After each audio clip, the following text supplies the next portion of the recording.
इयत्ता 10वीच्या सर्व विद्यार्थ्यांचं स्वागत. आपण इयत्ता 10वीचं गणित भाग 2 या विषयाचं ट्रिग्नॉमेट्री हे प्रकरण पाहतो आहे. या प्रकरणातले 9 लेक्चर्स यापूर्वी आपण पाहिलेत. आजचं हे 10वं लेक्चर आहे. हे 10वं लेक्चर चांगल्या पद्धतीनं समजण्यासाठी अगोदरचे लेक्चर्स तुम्ही पाहणं गरजेचं आहे. आणि आजच्या ह्या लेक्चरमध्ये आपण एक थोडासा वेगळ्या प्रकारचा प्रश्न पाहणार आहे. व्यवस्थित लक्ष दिलं तर मला खात्री आहे तुम्हाला हे नक्की समजू शकतं. तो व्यवस्थित रिव्हिजन पाहिजे. बघा आता प्रश्न काय आहे इथं ट्रिग्नॉमेट्री ह्या प्रकरणातला. A storm broke a tree and the tree top rested 10 metre from the base of the tree making an angle of 30 degree with the horizontal. Find the height of the tree. म्हणजे बघा एक झाड आहे आणि त्या झाडाची उंची विचारली. Find the height of the tree.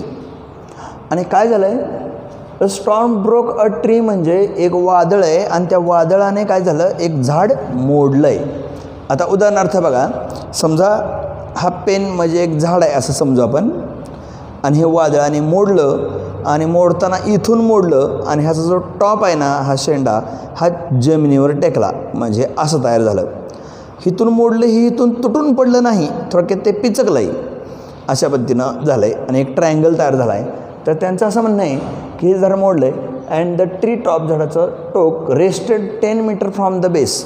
Base म्हणजे बुडका झाडाच्या बुडापासून 10 मीटर अंतरावरती त्याचं वरचं टोक थांबलेलं आहे आणि making an angle of 30 degree with the horizontal. आणि तिथल्या हॉरिझॉन्टलशी तो झाडाचा जो शेंडा आहे तो 30 अंशाचा अँगल करतो आहे. तर ते झाडाची उंची काढा असं यांचं म्हणणं आहे. मग या ठिकाणी आपल्याला पहिल्यांदा डायग्रॅम काढणं गरजेचं आहे. मग डायग्रॅम काढताना बघा आपण पहिल्यांदा हे ए बी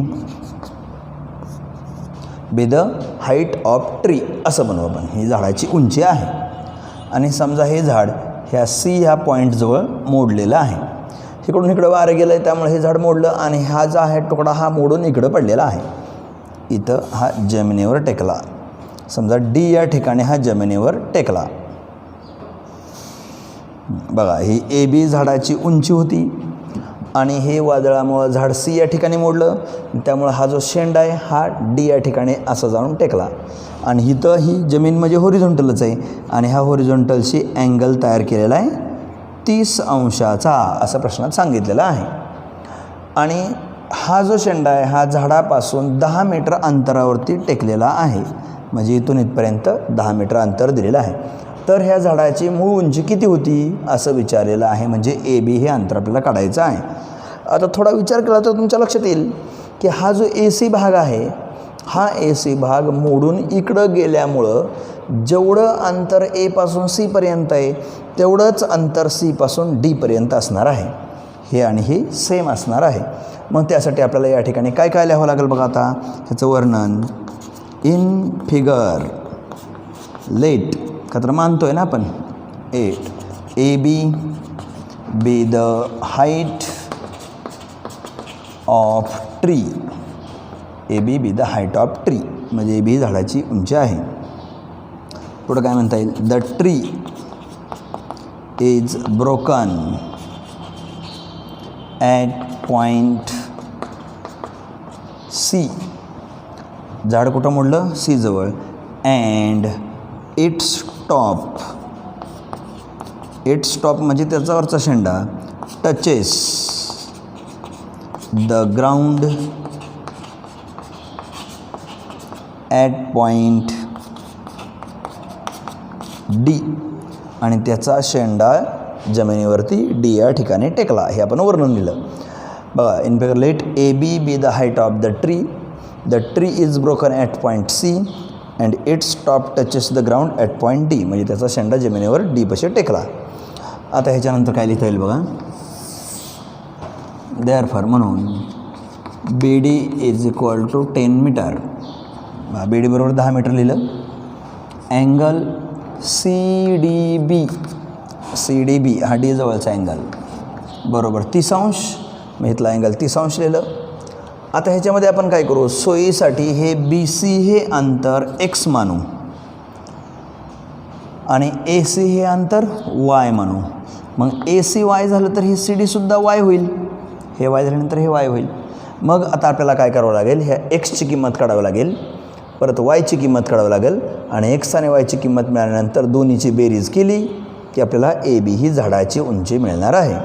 मग या ठिकाणी आपण लेट म्हणूया. Let B C is equal to X metre and A C is equal to C D is equal to Y metre.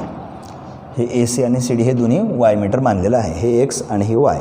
त्याप्रमाणे या ठिकाणी वर्णन लिहून झालेलं आहे.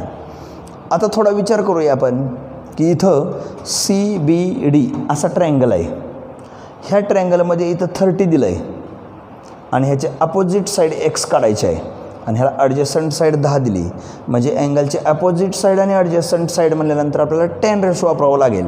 म्हणून या ठिकाणी असं म्हणूया आपण, now in triangle C B D ह्या ट्रायंगलमध्ये angle B is equal to 90 degree tan angle C D B is equal to, C D B म्हणजे डी जवळचा अँगल आहे, is equal to opposite side B C upon adjacent side B D.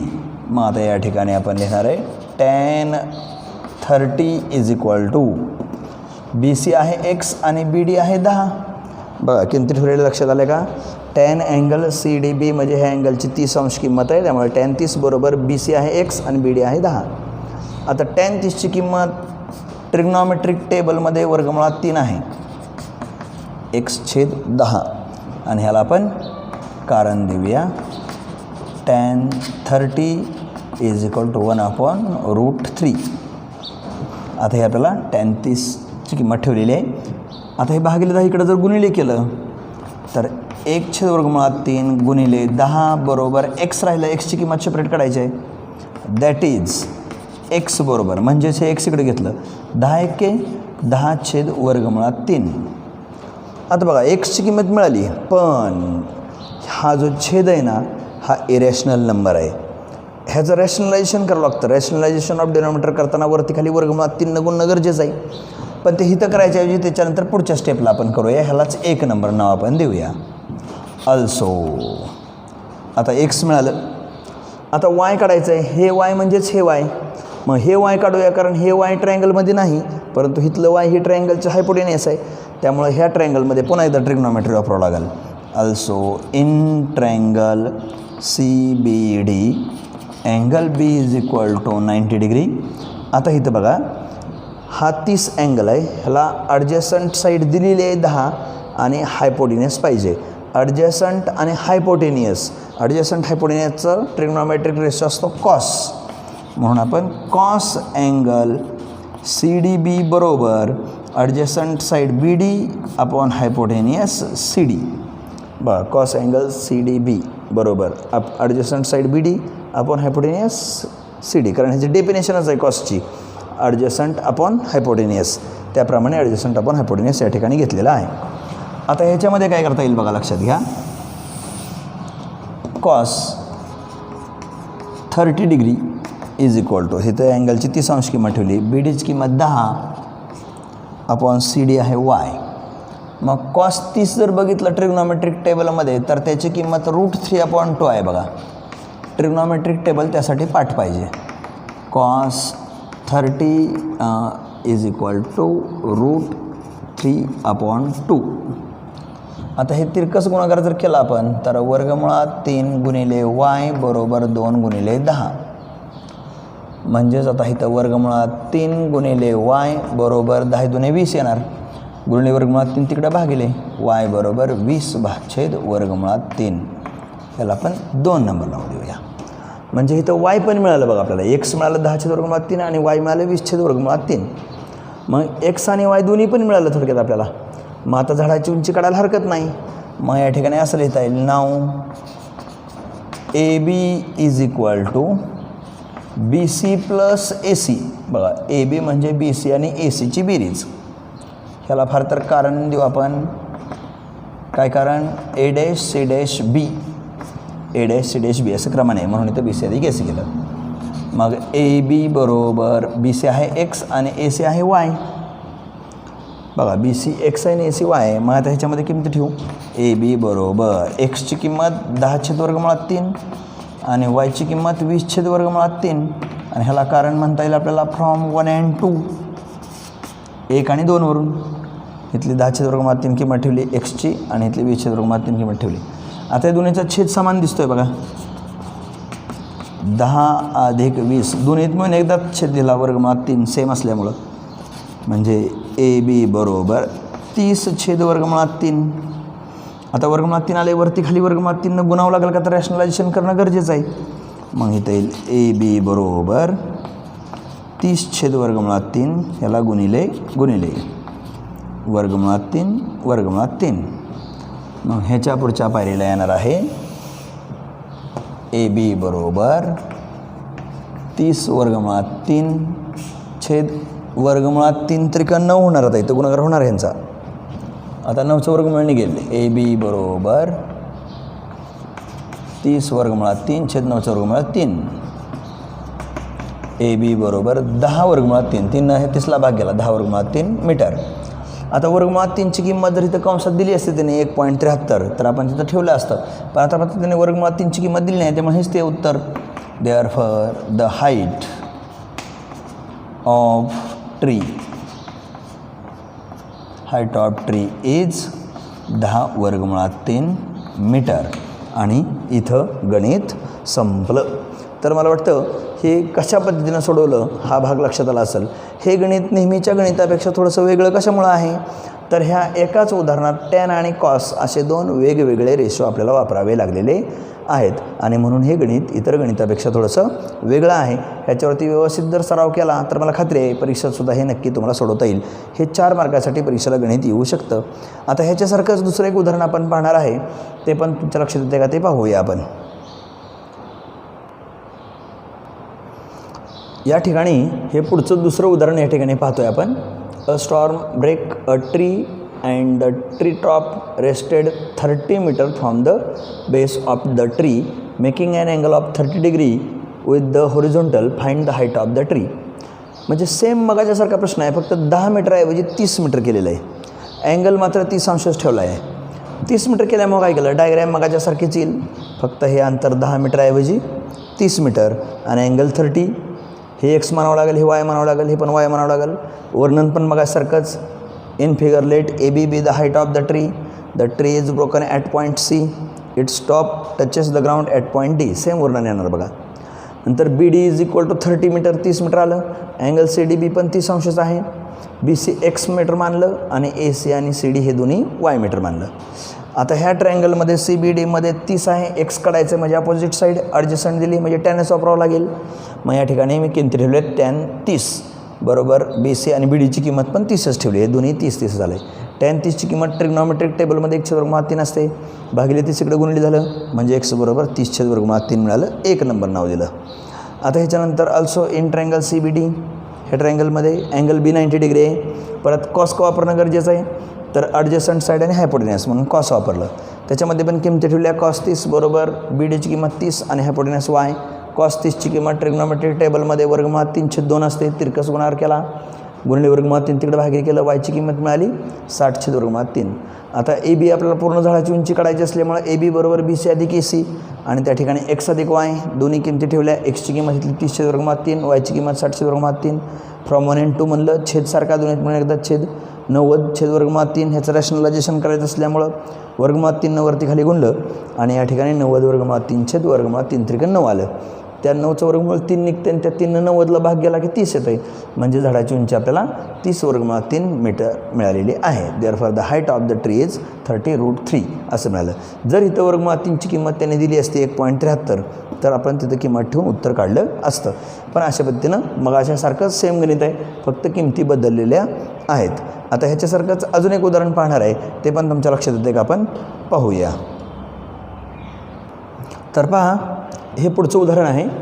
A storm break a tree and the tree top rested 20 metre मग अशी 30 होतं आता 20 आहे मी from the base of the tree making an angle of 60 degree मग अशी 30 degree होतं आता 60 डिग्री केलं आहे. With the horizontal find the height of the tree म्हणजे सेम फक्त किमती बदललेल्या आहेत. मग डायग्रॅम अशीच येणार इथं 20 मीटर आणि इथं 60 अंश येणार. मग हे वर्णन आपलं मग सारखंच let A B be the height of the tree is broken at point C, its top touches the ground at point D. आता बी डी बरोबर 20 मीटर लिहिलं आणि अँगल सी डी बी बरोबर 60 degree. B C is equal to X metre, A C is equal to C D is equal to Y metre. आता ह्या ट्रायंगलमध्ये पहिल्यांदा आपण टॅन वापरतो आहे, कारण अपोजिट साईड पाहिजे, ॲडजस्टंट साईड दिली. मग B C upon B D म्हणजे एक्स अपॉन 20 टॅन 60. टॅन 60ची किंमत ट्रिग्नॉमेट्रिक टेबलमध्ये तुम्हाला माहिती पाहिजे, वर्गमुळात 3 आहे. मग x/20 ह्याला कारण पण लिहावं लागेल आपल्याला. टॅन 60 बरोबर वर्गमुळात 3. टॅन 60ची किंमत √3 भागिले 20 इकडे गुणिले होईल. √3 × 20 is equal to X. That is X बरोबर 20 वर्गमुळात 3. ह्याला आपण 1 नंबर नाव देणार आहे, म्हणजे एक्सची किंमत 20 वर्गमुळात 3 मीटर मिळेल. अल्सो इन ट्रायंगल CBD या ट्रायंगलमध्ये angle B is equal to 90 degree. B angle 90 अंशाचा आहे. आता ह्याच्यामध्ये ॲडजस्टंट साईड दिली ह्या 60ची आणि हायपोटेन्यूस पाहिजे, वाय काढायचं आहे, म्हणजे कॉसचं वापरावं लागेल आपल्याला. म्हणजे या ठिकाणी cos angle CDB is equal to adjacent side BD upon hypotenuse CD. आता ह्याच्यामध्ये किमती भरताना बघा, कॉस 60 डिग्री 60 अंश बरोबर ॲडजस्टंट साईड आहे 20 मीटर आणि ह्याला हायपोटेन्यूस आहे वाय. आता कॉस 60ची किंमत बघा ट्रिग्नॉमेट्रिक टेबलमध्ये 1/2 असते. मग ह्याला कारण कॉस 60 अंश बरोबर 1/2. मग ते कसं राहिलं 1 गुणिले वाय बरोबर 2 गुणिले 20, म्हणजेच वाय बरोबर आलं 40. चला 2 नंबर नाव देऊ. आता इथे काय रॅशनलायझेशन वगैरे करायचा प्रश्न येत नाही, कारण डिनॉमिनेटर आलाच नाही ना मग अशासारखा. त्यामुळे हे 1 नंबर 2 नंबर मिळालं. आता 9 AB is equal to BC plus AC. ह्याला कारण A', C', B ही पूर्ण बेरीज केली या ठिकाणी, म्हणजेच AB बरोबर BC आहे x आणि AC आहे y. म्हणजेच AB बरोबर x आलं आहे 20 वर्गमुळात 3 आणि y आलं आहे 40. आणि ह्याला कारण फ्रॉम 1 and 2. आता ह्यांची बेरीज करणं शक्य नाही, कारण ह्या 20ला वर्गमुळात 3 गुणिले आहे, पण 40ला तसं वर्गमुळात 3 नाही, त्यामुळे ह्यांची बेरीज होणार नाही. फार तर हे दॅट इज असं लिहू शकतो आपण, AB बरोबर ही कॉन्स्टंट संख्या अगोदर घेतली आणि नंतर 20 वर्गमुळात 3 घेतली मीटर. आता जर वर्गमुळात 3ची किंमत ह्याने दिली असती 1.73, तर ती पण आपण इथं किंमत ठेवली असती आणि मग ॲक्युरेट उत्तर काढता आलं असतं. पण आता हे असंच ठेवावं लागेल. Therefore the height of tree is 40 + 20 √3 metre. म्हणजे झाडाची उंची 40 + 20 वर्गमुळात 3 मीटर आहे. आणि इथं उदाहरण संपलं.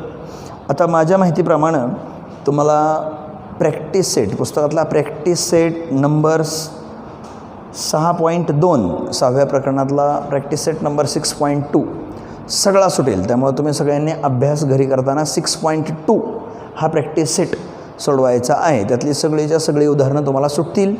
ते व्यवस्थित लिहा, वहीत त्याचे फोटो काढा आणि मला पाठवा. या ठिकाणी आज आपण थांबूया. धन्यवाद.